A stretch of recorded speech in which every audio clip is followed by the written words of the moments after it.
जीवन में खुशियाँ सारे संसार की आज भी देते हो बाबा, पालना साकार की आज भी देते हो बाबा, पालना साकार की।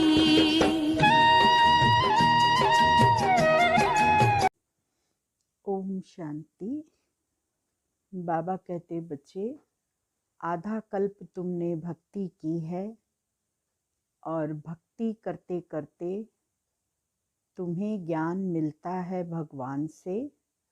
1 सेकंड में तुम सीढ़ी ऊपर चढ़ जाते हो और फिर तुम्हें 5000 वर्ष लगते हैं धीरे धीरे नीचे उतरने में। और 84 जन्मों की सीढ़ियाँ उतरते उतरते जब तुम बिल्कुल तमो प्रधान बन जाते हो, तब बाबा आकर तुम्हें ज्ञान योग की शिक्षा देते हैं। 15 तारीख की वाणी है। मीठे बच्चे, तुम्हें आधा कल्प जिसकी भक्ति की है, वही बाप खुदे तुम्हें पढ़ा रहे हैं। इस पढ़ाई से ही तुम देवी देवता बनते हो। प्रश्न है, योग बल के लिफ्ट की कमाल क्या है? उत्तर, तुम बच्चे योग बल की लिफ्ट से सेकंड में ऊपर चढ़ जाते हो, अर्थात सेकंड में जीवन मुक्ति का वर्षा तुम्हें मिल जाता है। तुम जानते हो सीढ़ी उतरने में 5000 वर्ष लगे और चढ़ते हैं 1 सेकंड में। यही है योग बल की कमाल। बाप की याद से सब पाप कट जाते हैं, आत्मा सतो प्रधान बन जाती है। ओम शांति। रूहानी बाप रूहानी बच्चों को बैठ समझाते हैं। रूहानी बाप की महिमा तो बच्चों को सुनाई है। वह ज्ञान का सागर सतचित आनंद स्वरूप है, शांति का सागर है। उनको सब बेहद की शिफ्तें दी जाती हैं। अब बाप है ज्ञान का सागर। इस समय कलयुग में है भक्ति दुख, सतयुग में है ज्ञान का सुख। ऐसे नहीं कि वहाँ ज्ञान है तो यह महिमा सिर्फ एक ही बाप की है, और बच्चों की महिमा भी है, क्योंकि बाप बच्चों को पढ़ाते हैं अथवा यात्रा सिखलाते हैं। बाप ने समझाया है 2 यात्राएं हैं।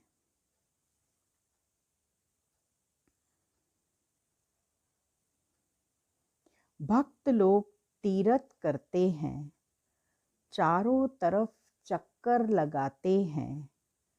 तो जितना टाइम चारों तरफ चक्कर लगाते हैं, उतना टाइम विकार में नहीं जाते हैं।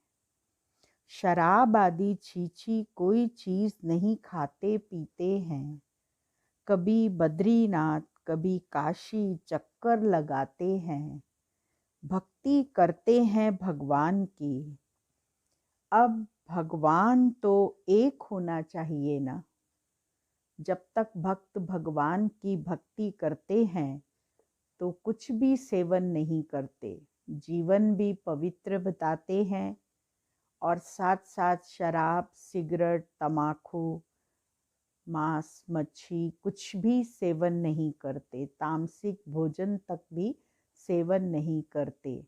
बद्रीनाथ केदारनाथ काशी में चक्कर लगाने जाते हैं। अब भगवान तो एक होना चाहिए ना। सब तरफ तो चक्कर नहीं लगाना चाहिए ना। शिव बाबा के तीर्थ का भी चक्कर लगाते हैं। सबसे बड़ा बनारस का तीर्थ गाया हुआ है, जिसको शिव की पुरी कहते हैं। चारों तरफ जाते हैं परंतु जिनका दर्शन करना जाते हैं अथवा जिनकी भक्ति करते हैं, उनकी बायोग्राफी ऑक्यूपेशन का किसको पता नहीं। इसीलिए उनको कहा जाता है अंधश्रद्धा। किसकी पूजा करना, माथा टेकना और उनकी जीवन कहानी को न जानना, उसको कहा जाता है ब्लाइंड फेथ। घर में भी मनाते हैं, देवियों की कितनी पूजा करते हैं, मिट्टी की व पत्थर की देवियां बनाए उनको बहुत श्रृंगारते हैं। समझो लक्ष्मी का चित्र बनाते हैं। उनसे पूछो इनकी बायोग्राफी बताओ तो कहेंगे सतयुग की महारानी थी। लक्ष्मी की बायोग्राफी बताओ तो कहेंगे वह तो सतयुग की महारानी थी। और त्रेता की थी सीता। बाकी उन्होंने कितना समय राज्य किया। लक्ष्मी नारायण का राज्य कब से कब तक चला, यह कोई भी जानते नहीं। मनुष्य भक्ति मार्ग में यात्रा पर जाते हैं। यह सब है भगवान से मिलने के उपाय। शास्त्र पढ़ना यह भी उपाय है भगवान से मिलने का। परंतु भगवान है कहाँ, कहेंगे वह तो सर्वव्यापी है। अभी तुम जानते हो, पढ़ाई से हम यह देवी देवता बनते हैं। बाप खुद आकर पढ़ाते हैं। जिसके मिलने लिए आधा कल्प भक्ति मार्ग चलता है। कहते हैं बाबा पावन बनाओ और अपना परिचय भी दो कि आप हैं कौन। बाबा ने समझाया है कि तुम आत्मा बिंदी हो। आत्मा को ही यहाँ शरीर मिला हुआ है, इसीलिए यहाँ कर्म करती है। देवताओं के लिए कहेंगे कि यह सतयुग में राज्य करके गए हैं। क्रिश्चियन लोग तो समझते हैं बरोबर गॉड फादर ने पैराडाइज स्थापन किया। हम उसमें नहीं थे। भारत में पैराडाइज था, स्वर्ग था। उन्हों की बुद्धि फिर भी अच्छी है। भारतवासी सतो प्रधान भी बनते हैं तो फिर तमो प्रधान भी बनते हैं। वह इतना सुख नहीं देखते तो दुख भी इतना नहीं देखते हैं। अभी पिछाड़ी के क्रिश्चियन लोग कितना सुखी हैं।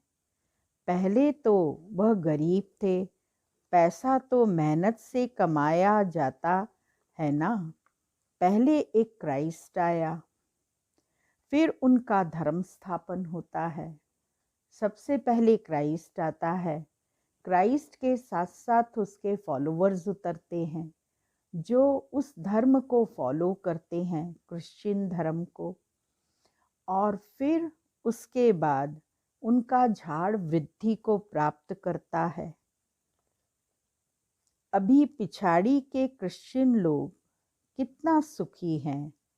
पहले एक क्राइस्ट आया, फिर उनका धर्म स्थापन होता है, वृद्धि होती जाती है और दूसरे धर्म वाले भी उसमें धर्म में कन्वर्ट होते जाते हैं। 1 से 2, 2 से 4, फिर ऐसे वृद्धि होती जाती है। अभी देखो क्रिश्चियन का झाड़ कितना हो गया है। फाउंडेशन है देवी देवता घराना, वह फिर यहाँ इस समय स्थापन होता है। पहले एक ब्रह्मा, फिर ब्राह्मणों की एडॉप्टेड संतान वृद्धि को पाते हैं। बाप पढ़ाते हैं तो बहुत ढेर ब्राह्मण हो जाते हैं। पहले तो यह एक था ना, एक से कितनी वृद्धि हुई है। पहले एक था, फिर उससे देखो कितनी वृद्धि हुई है, कितनी होने की है। जितने सूर्यवंशी चंद्रवंशी देवताएं थे उतने सब बनने के हैं। पहले है एक बाप, पहले एक बाप है, उनकी आत्मा तो है ही। बाप की हम आत्माएं संतान कितनी हैं? हम सब आत्माओं का बाप एक अनादि है। फिर सृष्टि का चक्र फिरता रहता है। सब मनुष्य तो सदैव नहीं है ना। आत्माओं को भिन्न भिन्न पार्ट बजाना है। इस झाड़ का पहले पहले थूर है देवी देवताओं का, फिर उनसे ट्यूब निकली है। तो बाप बैठ बच्चों को समझाते हैं, बच्चों मैं आकर के क्या करता हूँ? आत्मा में ही धारणा होती है। बाप बैठ सुनाते हैं, मैं आया कैसे? तुम सब बच्चे जबकि पतित बने हो तो याद करते हो। सतयुग त्रेता में तो तुम सुखी थे तो याद नहीं करते थे।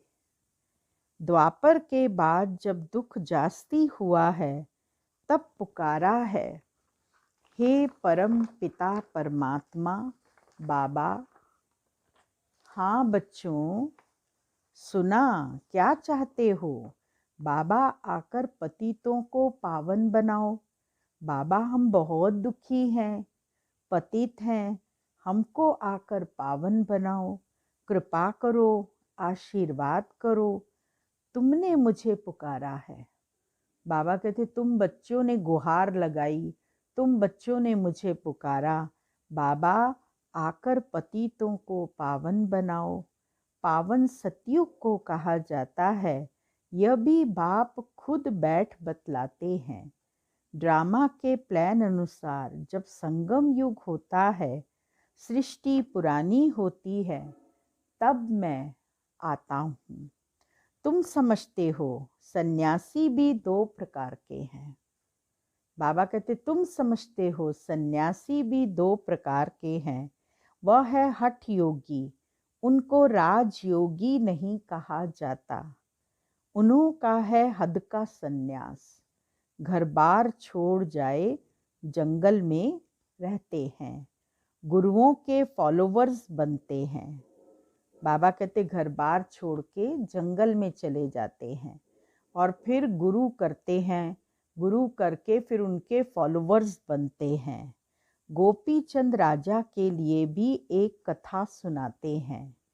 उसने कहा तुम घर बार क्यों छोड़ते हो, कहाँ जाते हो? शास्त्रों में बहुत कुछ कहानियाँ हैं। अभी तुम ब्रह्मा कुमारी राजाओं को भी जाकर ज्ञान योग सिखलाते हो। ब्रह्मा कुमारियाँ सभी को ज्ञान योग सिखाती हैं, राजाओं को भी जाकर सिखाती हैं। एक अष्टावक्र गीता भी है जिसमें दिखाते हैं अष्टावक्र नाम का एक ब्राह्मण हुआ है जिसके 8 कोने निकले हुए थे उसके शरीर में, इसलिए उसको अष्टावक्र कहते हैं। उसकी भी गीता है जिसमें दिखाते हैं राजा को वैराग्य आया, बोला हमको कोई परमात्मा से मिलाए, ढिंढोरा पिटवाया। वह यही समय है, तुम जाकर राजाओं को ज्ञान देते हो ना। परमात्मा से मिलाए तो सारी सभा में केवल एक व्यक्ति अष्टावक्र निकला जिसने कहा मैं आपको मिलाता हूँ। तो उसके शरीर को देखकर सब हंसने लगे। तो बाबा कहते तुम जाकर राजाओं को ज्ञान देते हो ना, बाप से मिलाने लिए। जैसे तुम मिले हो तो औरों को भी मिलाने की कोशिश करते हो। तुम कहते हो हम तुमको स्वर्ग का मालिक बनाएंगे, मुक्ति जीवन मुक्ति देंगे। फिर उनको बोलो शिव बाबा को याद करो और कोई को नहीं। तुम्हारे पास भी शुरू में बैठे बैठे एक दो को देखते ध्यान में चले जाते थे ना। पहले बाबा को देखते थे तो ट्रांस में चले जाते थे, बाबा से साक्षात्कार होता था, जो जिसका भक्त होता था उसको होता था। और आपस में भी एक दो को दृष्टि देती थी। जब बहनें, जब 14 साल की तपस्या चल रही थी, उस समय जब दृष्टि देते थे तो ट्रांस में चले जाते थे। बड़ा वंडर लगता था। बाप था ना इनमें, तो वह चमत्कार दिखाते थे, सबकी रस्सी खींच लेते थे। बाप दादा इकट्ठे हो गए ना, कब्रिस्तान बनाते थे। विशेष बाबा योग का अभ्यास कराते थे, एक कब्रिस्तान बनाते थे। कब्रिस्तान माना पूरे हॉल के अंदर सफ़ेद चद्दर बिछी होती थी और उस पर दोनों तरफ माताओं को लिटा देते थे। भाई का ग्रुप होता था तो भाइयों को लिटा देते थे और सब लेटे लेटे दृष्टि लेते थे। उस समय दादियाँ सबको दृष्टि देती हुई सारी सभा में घूमती थी और जो लेटे हुए लोग होते थे वो ट्रांस में चले जाते थे, एकदम अशरीरी स्थिति को प्राप्त कर लेते थे। कोई ट्रांस में जाता था, कोई नहीं भी जाता था, तो एकदम अशरीरी स्थिति का अनुभव करता, ऐसा अनुभव करता जैसे मैं इस दुनिया में हूँ ही नहीं। तो इसीलिए उसको कब्रिस्तान कहते हैं। सब बाप की याद में सो जाओ, सब ध्यान में चले जाते थे। यह सब शिव बाबा की चतुराई थी। इसको फिर कई जादू समझने लगे। यह था शिव बाबा का खेल। करने वाला तो शिव बाबा था, पर दिखाई तो दादियाँ और बाबा देते थे ना सामने, तो इसीलिए सब कहते थे ब्रह्मा कुमारियाँ जादू करती हैं। सब ध्यान में चले जाते थे। यह सब शिव बाबा की चतुराई थी।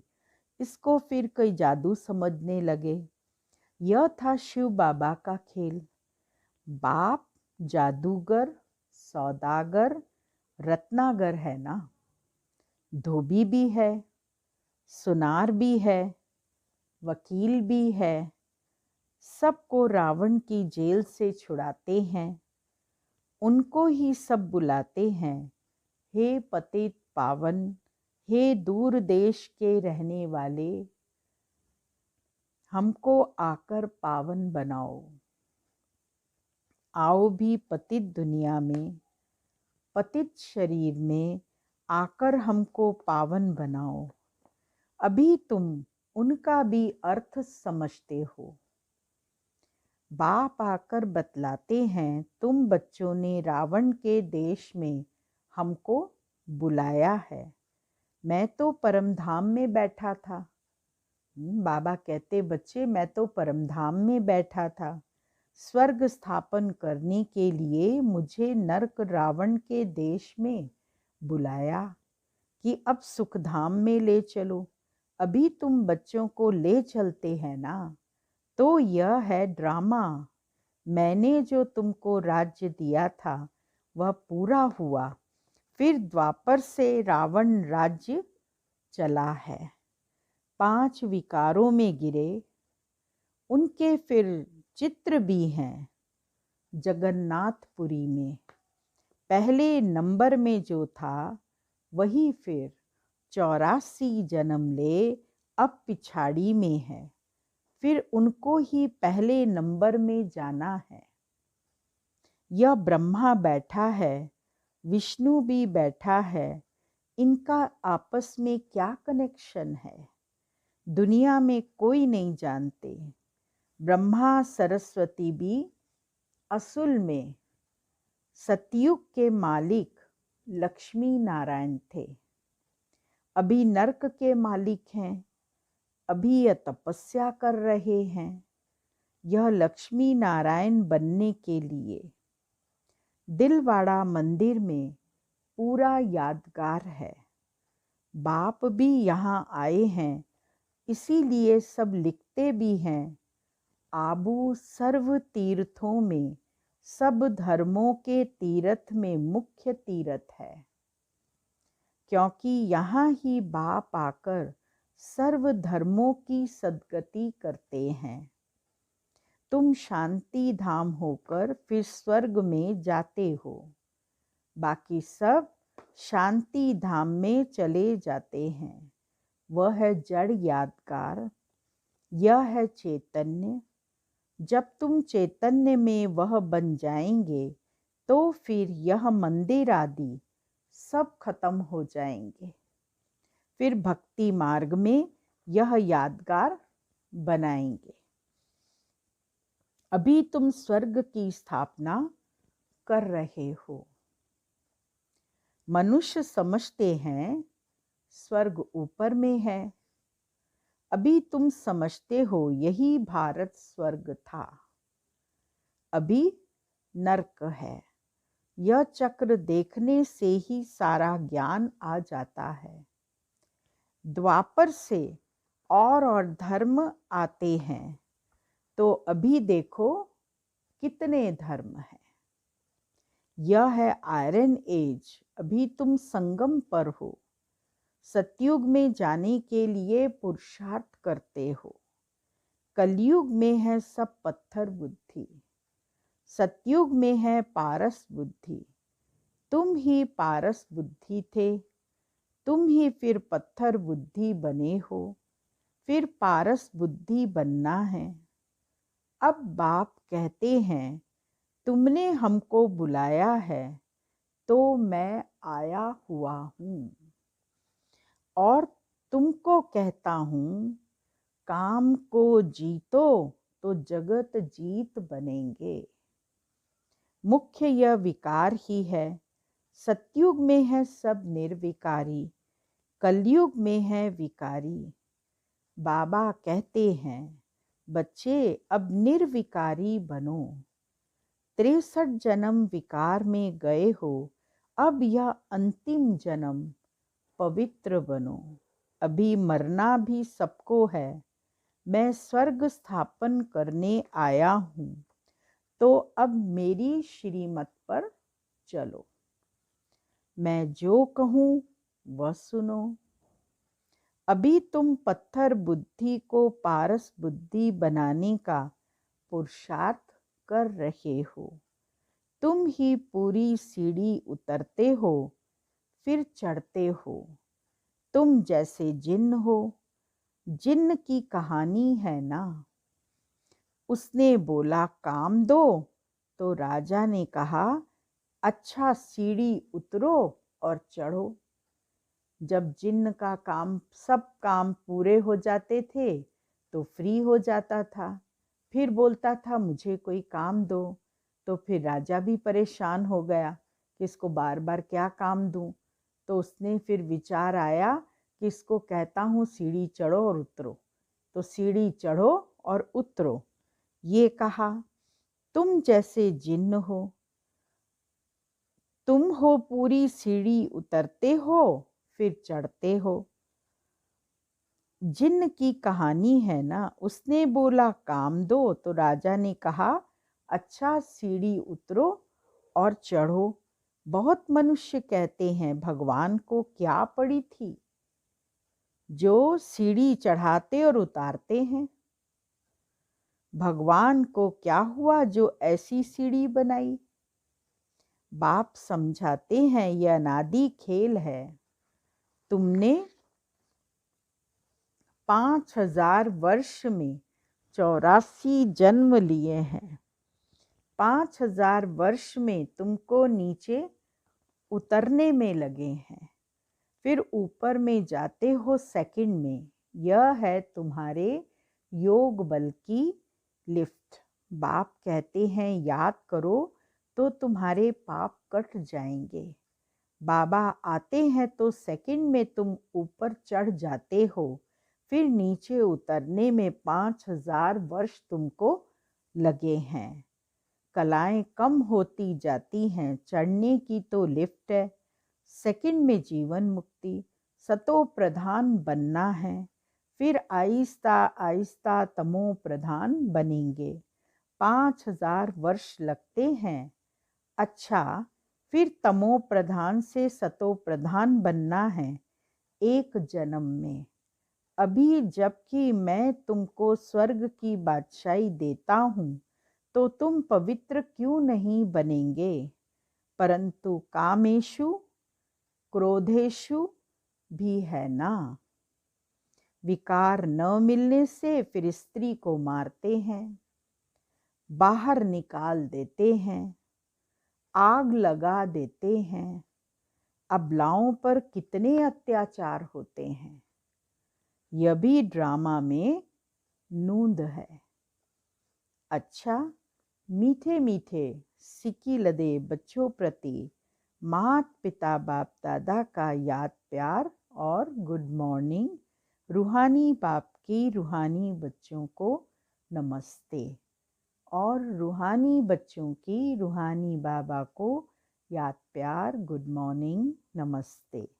मुख्य सार है, पहला पॉइंट, जगत का मालिक बनने व विश्व की बादशाही लेने के लिए मुख्य काम विकार पर जीत पानी है। संपूर्ण निर्विकारी जरूर बनना है। दूसरा पॉइंट है, जैसे हमें बाप मिला है, ऐसे सबको बाप से मिलाने की कोशिश करनी है। बाप की सही पहचान देनी है, सच्ची सच्ची यात्रा सिखलानी है। वरदान है, साइलेंस की शक्ति द्वारा सेकंड में हर समस्या का हल करने वाले एकांतवासी भव। जब कोई भी नई व शक्तिशाली इन्वेंशन करते हैं तो अंडरग्राउंड करते हैं। यहाँ एकांतवासी बनना ही अंडरग्राउंड है। जो भी समय मिले कारोबार करते भी, सुनते सुनाते, डायरेक्शन देते भी, इस देह की दुनिया और देह के भान से परे साइलेंस में चले जाओ। यह अभ्यास व अनुभव करने कराने की स्टेज हर समस्या का हल कर देगी। इससे एक सेकंड में किसी को भी शांति व शक्ति की अनुभूति करा देंगे।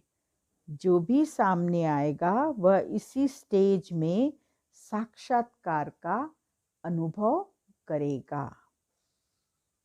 स्लोगन है, व्यर्थ संकल्प व विकल्प से किनारा कर आत्मिक स्थिति में रहना ही योग युक्त बनना है। ओम शांति।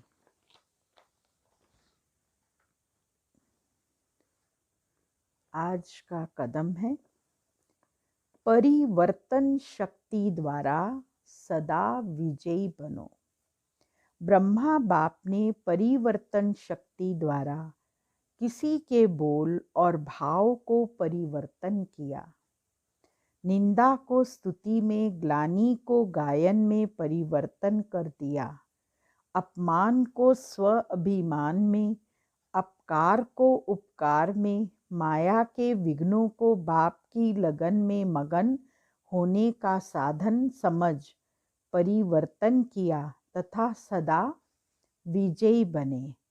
ऐसे फॉलो फादर करो, सिर्फ स्नेही आत्माओं के प्रति सहयोगी नहीं, ना उम्मीदवार को भी उम्मीदों का सितारा बना दो, तब कहेंगे कमाल। इसे कहा जाता है फॉलो फादर। ओम शांति। हम बाबा की याद में बैठेंगे। आज हम विदेही अवस्था का अभ्यास करेंगे, अर्थात हलचल के समय भी हम विदेही बन जाएं। आज बाबा के महावाक्य हैं, जब इस सृष्टि पर चारों ओर हलचल है तो आप क्या करेंगे?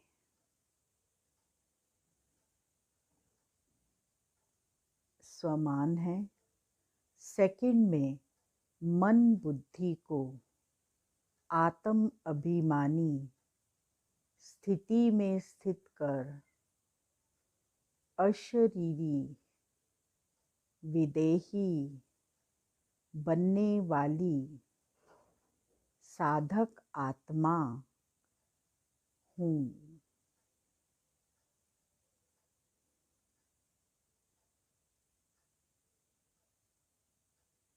अब आप सब विदेही बनने के लिए मन बुद्धि को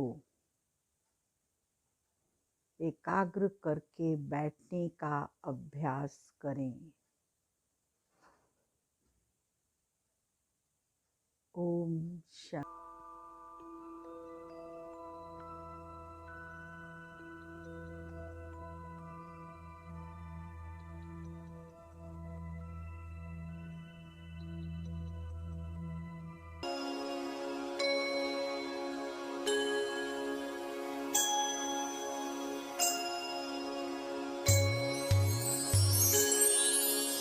विदेही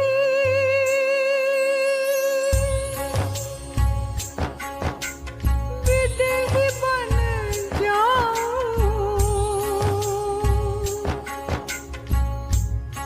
विदेही बन जाऊं, विदेही बन जाऊं।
लौट